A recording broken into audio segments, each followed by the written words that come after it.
RCR presenta Integrando Perú. Análisis, entrevistas y propuestas para contribuir al desarrollo del país. Bienvenidos. Saludos amigos. Estamos en circunstancias muy especiales en nuestro país porque tenemos una moneda dura, respetada, un Banco Central de Reserva que brilla en el mundo, pero en otros temas estamos con niveles muy críticos. Hemos batido récord en homicidios. Esto es un tema muy preocupante, la falta de seguridad que está reinando en el país, pero no podemos abandonar el barco y tenemos que salir adelante. Hoy tenemos un invitado especial, Gonzalo Quijandría, vicepresidente de MinSur. Bienvenido. Gonzalo, por favor. Es una persona que representa con mucho estilo ciertos cambios en la parte social, en la minería, porque hemos hecho siempre una revisión de la persona que entrevistamos y me ha gustado encontrar ese perfil de los que dicen los distintos analistas haciendo seguimiento a tu carrera y ahora en un grupo que se esfuerza por el rigor de las buenas prácticas. La primera pregunta sería, ¿qué tanto se está hackeando a la minería formal? ¿Qué tanto se está hackeando al país con la minería ilegal, que ha sido una expresión tuya hace poco tiempo? Sí, buenas tardes y muchas gracias, Pedro, por la invitación, gracias por la introducción también. Tal vez estemos viviendo un momento bisagra, ¿no? Donde todo el impulso económico que ha generado esta fortaleza de nuestra moneda y que nos ha generado muchos años de crecimiento, tal vez muy poco en los últimos años, pero crecimiento al fin y al cabo, con una locomotora interesante que es la minería, ¿no? Y que justamente viene ahora una ola muy importante con precios de los principales minerales que produce el país interesantes. No sabemos cuánto tiempo se va a mantener, pero lo cierto es que la humanidad en este momento requiere los minerales que está produciendo el Perú para una serie de retos, como sabemos, de transición energética y otros más. Eso es un hecho. Entonces, no correr esta ola es desperdiciar una oportunidad más de esas históricas que hemos tenido en el país, ¿no? Y de la que siempre han hablado nuestros libros de historia, Guano, el salitre. Entonces corresponde a nuestra generación, Pedro, correr esta ola. No se necesita ser un gurú para confirmar lo que has dicho, y esto es bueno decirlo. Tenemos precios más altos del cobre y del oro que los que se tuvo en el boom minero, el último ciclo expansivo de la economía, que fue del año 2003 al año 2014, que marca récord histórico en crecimiento del Producto Bruto Interno y también en crecimiento del presupuesto del Estado. Sí. La gran pregunta es, ¿por qué que ahora teniendo mucho más precio de esos commodities, estamos rasguñando el 3%? Es que el Perú del 2014 a la fecha, que han pasado 11 años, se ha vuelto mucho más informal, hay mucho más campo de acción de la minería ilegal.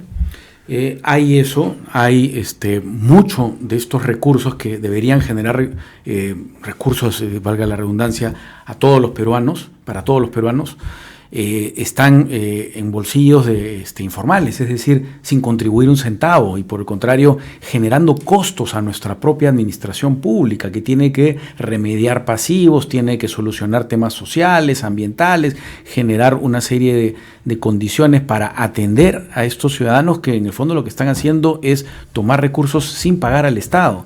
Ahora, yo no estoy generalizando para nada en todos los casos, porque sí hay un grupo que quiere formalizarse y que ciertamente está buscando contribuir, pero creo que queda claro que el camino que debe tomar el Perú no debe ser simplemente permitir esta informalidad o ilegalidad, porque es una actividad regulada y cuando una actividad regulada se ejerce sin control es ilegal, ¿no? Entonces, permitir que ese sea el modelo minero para el país no solo sería un error, sino sería realmente cruel para los peruanos que requieren, que necesitan de esos recursos que genera una actividad como la minería. Es verdaderamente complejo este monstruo grande que pisa fuerte, que se parece al otro monstruo llamado corrupción. Es que tiene que ver con corrupción, o sea, cómo sobrevive un sector que moviliza tantos recursos de una manera que yo no he visto a procesadores que toman material de mineros ilegales en prisión, y ciertamente no lo están ni siquiera procesados, porque al entregarles un reinfo les estás dando viabilidad para ese negocio, es decir, comprar mineral sobre el cual no se está pagando nada al Estado peruano y sobre el cual se están generando impactos sociales, ambientales que todos conocemos, ¿no? Vamos a hacer un pequeño ejercicio de análisis de los componentes de este serio problema. En primer lugar tenemos la minería aluvial. Esa sí no pasa por los puertos. No. Esa sí no tiene ningún registro estatal. No sabemos si pasa por los puertos, tendría que llegar pues de la Rinconada, de atravesar el país, puede ser. Pero lo cierto es que hay muchos indicios, pruebas, reportajes que se han hecho de cómo cruza la frontera, ¿no? O sea, es probable que buena parte de esta producción esté saliendo a Bolivia, a Brasil, a Colombia, a Ecuador. Lo de Bolivia se sabe porque más allá de pequeñas cooperativas que deben producir algo de oro, no justifican las exportaciones registradas por Bolivia de oro de ese país. Y la cantidad, cuando uno ve en La Paz de negocios que compran doré, que no sabemos de dónde se produce, la cercanía que tiene a zonas como La Rinconada o Ananea, en Puno, y la poca seguridad que hay en esa frontera, hace evidente que el oro que se está produciendo en esas zonas del sur del país cruza la frontera de Bolivia y una vez más es utilizado por otros y no por los peruanos. Y a eso hay que sumarle las dragas que están muy cerca de la ciudad de Iquitos. Y esas deben cruzar también siguiendo la ruta del Amazonas, que no se vigila tanto, hacia Brasil. El CENEPA, que le costó a muchos peruanos recuperar porque era un territorio que en su momento estuvo en disputa con Ecuador, hoy está tomado por minería ilegal. Toda esa zona del CENEPA, Condorcanqui, está también, se habla de informes de camiones que salen con oro. Así es. Y no es un tema menor, no solamente por el impacto a comunidades indígenas que hay en la zona, los cuales... Fuentes de agua. Fuentes de agua, claramente, inseguridad en la frontera. Y estabas hablando de inseguridad. ¿Tú sabes cuál es el distrito en el país que tiene la tasa más alta de asesinatos por habitantes? ¿Cuál es? Es San Antonio Putina, muy cerca de Nanea, en Puno. Zona pues de producción ilegal de oro, ¿no? Entonces, claro, cuando uno dice, sí, hay inseguridad en todo el país, pero las cifras de lo que tienen esas zonas en asesinatos son más altas pues que las zonas que uno pensaría, Patás, El Porvenir, en La Libertad o el Callao, que son zonas que todo el mundo reconoce como inseguras. Pero lo que está ocurriendo ahí es lo que graficaríamos como lejano oeste, ¿no? Ahora, tenemos una tecnología moderna. Hay capacidad de contratar el servicio satelital que nos da la pauta del movimiento de una pelota de fútbol en 1 metro cuadrado. Tenemos la capacidad de contratar drones con visores nocturnos. Es un problema de voluntad política, porque incluso con el primer decomiso podría financiarse parte de estos equipos y con el segundo decomiso tener la policía y la Fuerza Armada modernización importante de sus herramientas de trabajo. Sí, no, capacidad.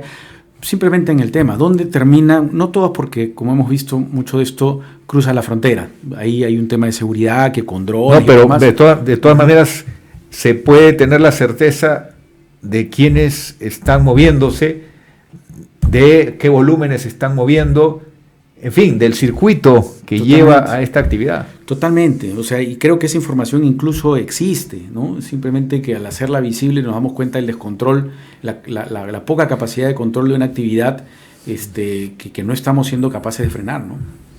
Pasando a la otra parte del problema, aquellos que salen por las plantas de acopio, las plantas de beneficio. leí un informe que hablaba de más de 2.000 plantas. También allí el Estado puede tener un rol protagónico en, más que ir a los pequeños, ir a donde está el mayorista. Eso sería lo más eficiente, creo yo. Existen plantas que siempre han procesado mineral de minería, de pequeña minería artesanal. Esas van a existir siempre porque cumplen una función de atender a formales de pequeña minería artesanal. Pero ellos hoy en día también se están viendo amenazados por ese incremento de plantas. El ministerio, me decían el otro día, que tiene registradas como 360 plantas más o menos, pero todo el mundo sabe que hay más de 2.000. Eso quiere decir la cantidad de plantas que no tienen ni siquiera un registro, que nadie sabe dónde están. Una planta no es una cosa simple, una planta de proceso de minerales es del tamaño de un edificio, ¿no? Entonces, y con mucha inversión, ¿no? No estamos hablando de algo muy simple. Y están por todo el país haciendo esta actividad y nadie las controla porque al ellos registrarse como pequeña minería, los debería controlar las regiones. Las regiones no tienen los recursos ni la capacidad técnica para controlarlos.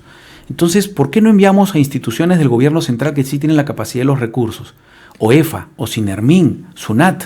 Aquí es donde es importante la llamada trazabilidad. Y acá tenemos otro problema. Hay empresas formales que se dedican a este negocio del acopio. Es decir, que están comprando el producto de origen ilegal.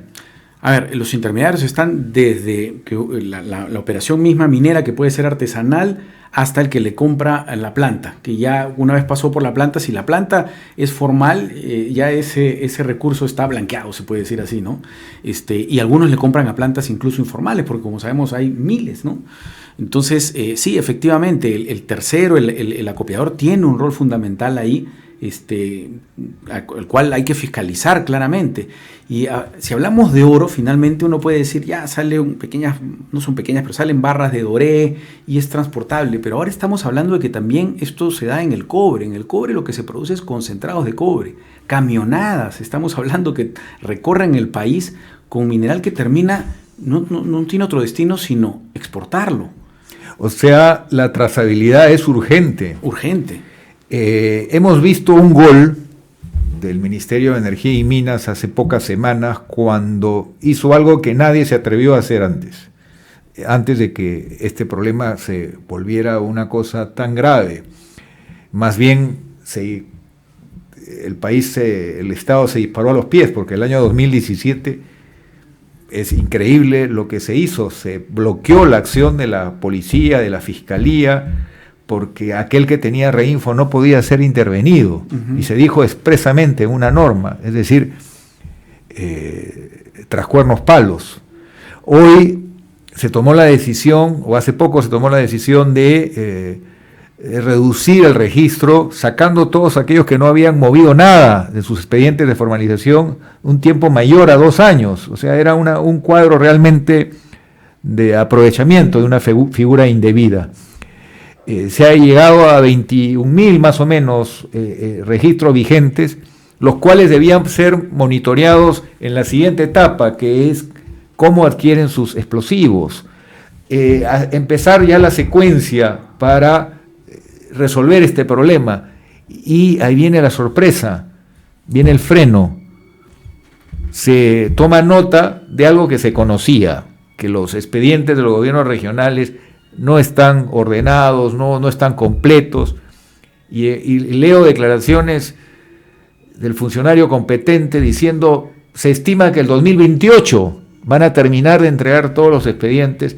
Entonces estamos frente a una tregua, frente a un freno de un proceso que es urgente, porque mientras haya un reinfo que no es verificado, que no pasa por la trazabilidad, es una posibilidad de riesgo para que la minería ilegal utilice este reinfo que no ha sido verificado, que no ha sido controlado, que no ha sido monitoreado. Entonces, con una mano avanzamos o con un pie avanzamos y con el otro pie retrocedemos. ¿Es así? Hubo un avance bien importante que reconocer ahí. La PCM lideró estas mesas técnicas de esas mesas técnicas no solamente salieron 11 recomendaciones, sino durante ese mismo lapso se dio efectivamente esto en el cual hay un sinceramiento, una depuración de la información que se tenía del Reinfo. Se sacaron todos esos, llamémoslos entre comillas, reinfos ociosos, ¿no? Y habían como 50.000, es decir, la mayor parte del problema era gente que tenía el papel y no lo estaba utilizando. Entonces, del grupo que quedan también hay que hacer una depuración respecto a quienes realmente están dentro de una concesión propia o una concesión abandonada, y ayudarlos en la formalización de ese proceso, que incluye además la capacidad de acceso a explosivos y otras cosas más. Son mineros de pequeña escala y tienen que hacer los procedimientos que correspondan al tamaño de su operación. Eso se entiende, no se le va a pedir los mismos requisitos que una gran empresa. Pero al parecer el grupo mayoritario son especuladores, personas que están atrás de la posibilidad de ganarse algo con esto, y por eso mantener el caos les conviene, o mantener una situación, como dices, este limbo conviene. Lo que sí. Pero ese limbo o tregua, ¿lo consideras correcto o es un error? Mira, lo más importante, error o no, es una situación, y tiene que ver con la situación, la compleja realidad política del país, donde tienes un poder ejecutivo que no tiene ningún representante en el Congreso y un Congreso que tiene una variedad de intereses, ¿no? Entonces no se están pudiendo mover. Lo más importante ahora es no retroceder, en el sentido de que ya se avanzó y estamos trabajando o el gobierno está trabajando con los reales, verdaderos mineros que quieren formalizarse, y eso es lo que debería continuar. Los otros que están buscando cómo treparse en el camión, en el carro de una actividad que debe ser formal, como decíamos, creo que tiene que quedar claro que se puede hacer, cualquier peruano que quiera hacer minería debe poder hacerlo, pero bajo las reglas que estipule el Estado peruano. Son recursos de todos los peruanos. Ahí viene una pregunta importante. Un porcentaje menor, pero significativo, de los que han quedado está en áreas tituladas para la gran minería. La mayor parte está en áreas tituladas para la pequeña minería. Eso es verdad. Es cierto. Pero este porcentaje que está en la gran minería, ¿tú crees que sea realista, que sea viable llegar a un acuerdo con estas grandes empresas para que tengan un programa de trabajo de una suerte de cadena productiva como los pequeños, como tienen algunas de estas ya empresas que tienen cadena con las áreas, digamos, que ya han sido trabajadas a gran escala y que todavía tienen recursos y que permiten una explotación artesanal o a nivel de pequeña minería? ¿O es un propósito irreal que exista estas cadenas productivas favorecidas por la gran minería formal? Si en el diseño del proyecto esa capacidad se da, porque las concesiones son espacios grandes y uno comienza a determinar cuál es el espacio donde uno desarrolla el proyecto, y pueden quedar espacios dentro de ese mismo proyecto donde uno dice, ahí hay algún tipo de recurso que a mí no me interesa porque pueden ser óxidos u otro material de no sé si menor ley, o donde no tengo que profundizar, no tengo que hacer de acuerdo a mi diseño, no voy a tomar esa zona. Y voluntariamente el titular dice, firmemos un contrato de explotación, formalízate, tú accede a esa parte, yo trabajo acá, tú trabajas allá. Eso va a depender de cada proyecto. Creo que no debe haber lo importante es que no haya una extorsión para que eso se realice, que no haya una invasión, ¿no? Sino que sea algo voluntario. Y muchas veces ocurre porque quien está ahí es la propia comunidad dueña del subsuelo y te dice, oye, para yo darte acceso al subsuelo, a la tierra superficial, no al subsuelo, donde tú tienes que desarrollar tu proyecto, yo requiero hacer minería en este lado. Eso, hay historias que han ocurrido y que son bastante exitosas. El problema está cuando falta el Estado de Derecho, porque al faltar el Estado de Derecho y al no tener la empresa quien respete su propiedad, lo que ocurre son invasiones, y es lo que ha venido ocurriendo. Entonces, si el Estado va a garantizar que invasiones no hay, o que no se van a meter a la zona donde uno está operando, o que no van a tomar de los recursos que uno ha cubicado, porque cubicar recursos es caro, hay que hacer exploración, hay que hacer un montón de inversión durante mucho tiempo. A quien ha cumplido cada uno de los pasos. Así es. Declaración, instrumentos de gestión ambiental. Y que no esté invadiendo. Que no esté invadiendo, justo título con la zona donde se produce. Podría en la última etapa ser incentivado con una compra del producto por parte de una de estas empresas que ya tienen experiencia? A algunas les puede interesar comprar ese producto, a otras no, pero igual el mercado existe. Hoy en día, digamos, no tienes que venderle a la propia empresa concesionaria, puede salir ese producto. Yo lo que te pregunto es, ¿no es mejor una salida así de mercado que buscar ideas que sí, en teoría suenen bien, que el Banco Central de Reserva o el Banco de la Nación? ¿No sería mejor claro, que una empresa que está en el mercado? Sí, por supuesto, ¿no? Y ideas de buscar quién compre es simplemente para blanquear en este caso. Existiendo un mercado para que, o sea, si es formal, ¿por qué vas a insistir en que sea una entidad del Estado que no lo requiere, no lo necesita? O sea, es un despropósito cuando uno habla del BCR. Uno piensa que el BCR compra oro, que hay oro ahí. O sea, ¿Y cómo verías que el Estado cree un fondo que dé asistencia técnica y crédito blando a quienes han cumplido con primer paso, segundo paso, tercer paso de la formalización? Eso es fomento, siempre es bienvenido. Ha habido fomento en actividades interesantes en el país. Existe el Banco Agrario que tiene una capacidad de crédito para los agricultores, perfectible, pero creo que hay actividades que requieren fomento y, ¿por qué no?, la actividad que es locomotora del país. Obviamente ese fomento no debe llegar a las grandes empresas porque estas tienen su forma de encontrar capital, pero para el minero artesanal, un fondo que les permita capacitarse y que les permita mejorar sus prácticas, me parece algo totalmente lógico. Para que esto sea institucionalizado, para que no corra el riesgo de ser mal manejado o se vaya a un uso político del mismo, ¿no sería bueno la participación de la empresa privada? La empresa privada puede participar y de hecho creo que le va a interesar participar dando, digamos, el know-how de lo que es Me refiero a la compra, a la asistencia técnica, colaborar en cualquiera de estos aspectos. Mira, la compra va a depender básicamente del interés o no del mineral que se está produciendo ahí, y eso son reglas de mercado que va a determinar cada empresa y cada producto que se saca. Como decíamos, el producto mineral no es igual en todas partes. Algunas empresas pueden o no procesar mineral que está en la zona, y si es formal, las empresas no van a tener inconveniente en eso. Se ha trabajado así muchas veces. Y en cuanto a asistencia técnica, puertas abiertas siempre, ¿no? La última pregunta, porque sé que estás urgido de ir a otra reunión. El tema de los proyectos mineros formales que pueden hacer que el Perú materialice el objetivo que sería muy importante, ser el primer productor de cobre en el mundo, porque reservas probadas existen.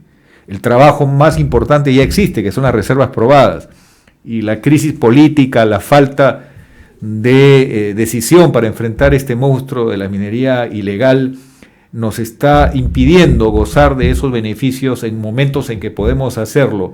Entonces viene la pregunta, ¿cuántos proyectos o qué porcentaje de la cartera de grandes proyectos está hackeado o bloqueado por este problema? No, es casi todos. O sea, con los precios que tienes hoy, muchos de los proyectos que están ahí, ya no es un tema de viabilidad económica. Alguien lo va a procesar. Se necesita el mineral que está ahí, sobre todo el cobre.